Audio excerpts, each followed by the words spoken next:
Bismillahirrahmanirrahim. Managing Distribution Channels, Chapter 12, Part 2.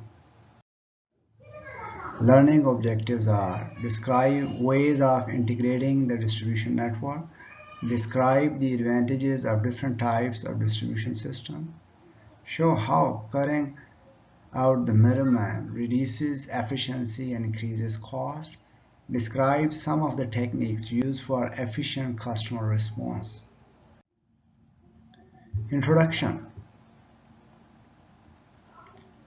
Finding and managing distributors and dealers around the world can be a time-consuming task for a B2B marketing manager. On the other hand, the distribution network is a key strategic resource which provides a strong competitive advantage.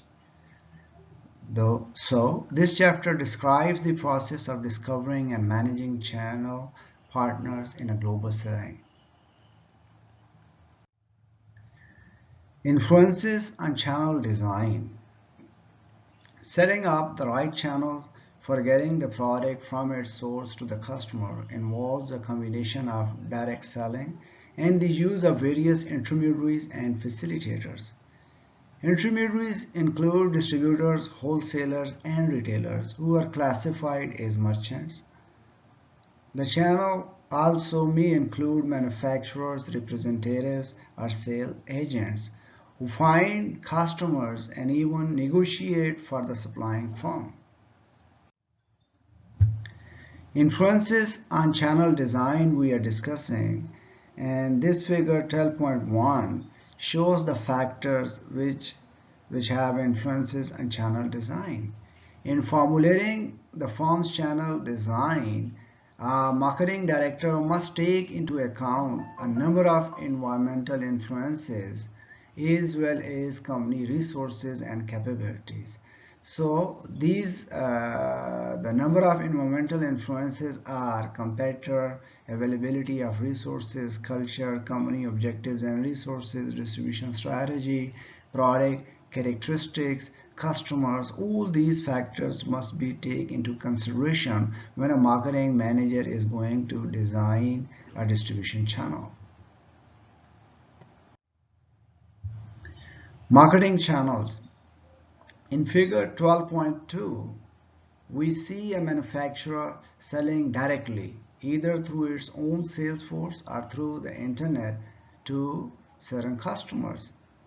These might be the largest or the smallest customers. In addition, the manufacturer is using an agent, and while agents do not take the title of the product, they may be the main intermediary in a particular market.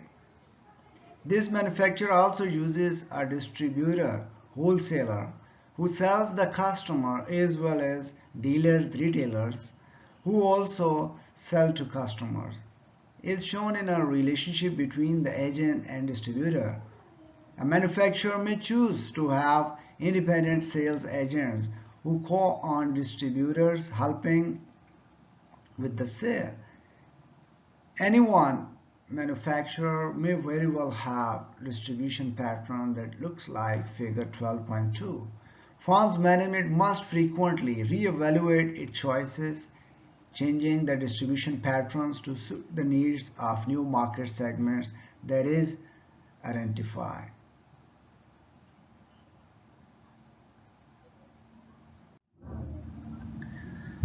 Guidelines for successful international distribution. Number one, select distributors, don't let them select you. Number two, find distributors with market development capabilities. Number three, treat distributors as long-term partners. Number four, fully resource the market entry effort. Number five, keep control of marketing strategy. Number six, require detailed market and financial data. Selecting and motivating distributors. The firm must keep its distributors motivated. For this motivation, a firm has to ask its potential customers to recommend distributors. This will help ensure a smooth logistical flow. Secondly, determine which distributor fits the company's overall strategy. It's very important to look into this aspect. So goals and strategic aspirations of the distributor should be close to those of the company so that the relationship remains close. It's a simple logic.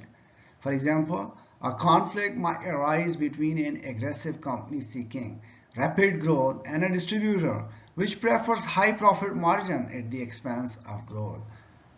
From this, one can learn or one can see that goals must be close to each other. That will help both companies. Selecting and motivating distributors we are discussing.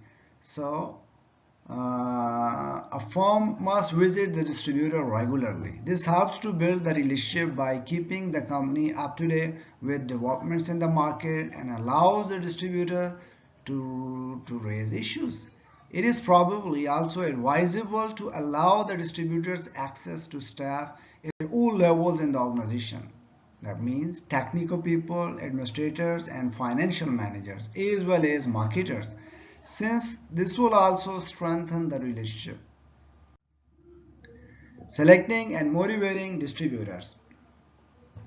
Visit overseas customers with the distributor, provide the distributor or agent has no provided the distributor or agent has no objection.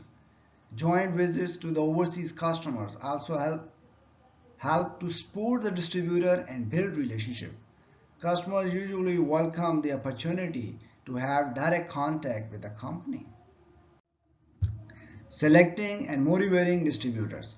Provide training and support. If the distributor's staff can be trained at the company's premises, this will make a major difference to the smooth running of relationship.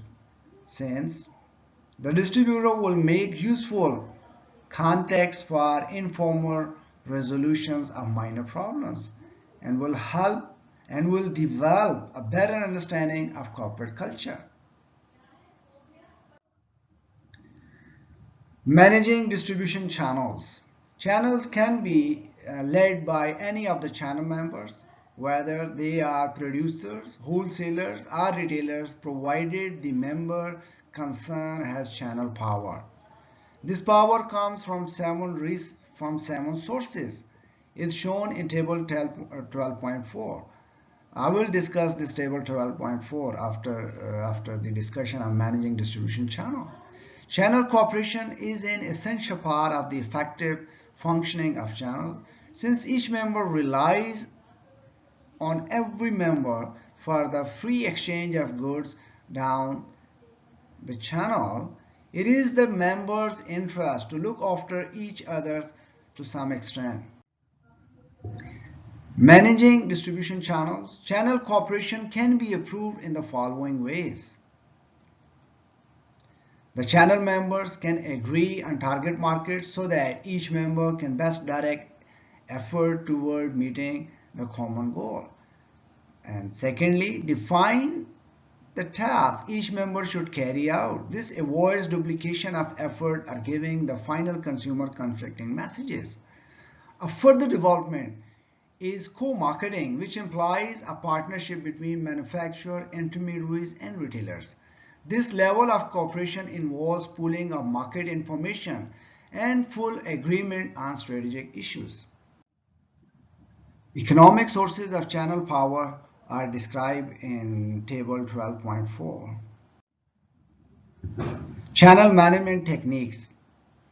Channel management can be carried out by cooperation and negotiation, often with one member leading the discussions, or it can be carried out by the most powerful member laying down rules which weaker members have to follow. So table 12.5 shows some of the methods which can be used to control channels.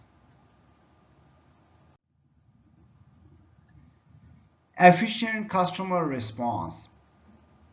Efficient customer response seeks to integrate activities of manufacturers and distributors using computer technology.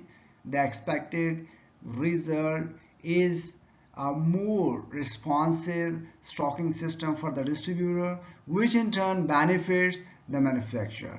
Some of the features of ECR, efficient customer response, are as follows, which are continuous replenishment, cross-docking, row cage sequencing.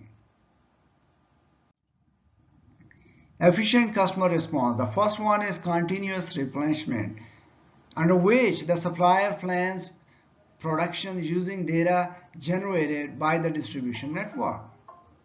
The second one is cross-docking. Cross-docking attempts to coordinate the arrival of suppliers and retailer stock at the distribution center so that goods move from one truck to the other without going into stock. Although transport efficiency falls because a supermarket truck collecting, say, grocery might have to wait for several suppliers' trucks to arrive, the overall speed of delivery of product improves, which can be crucial when dealing with fresh foods.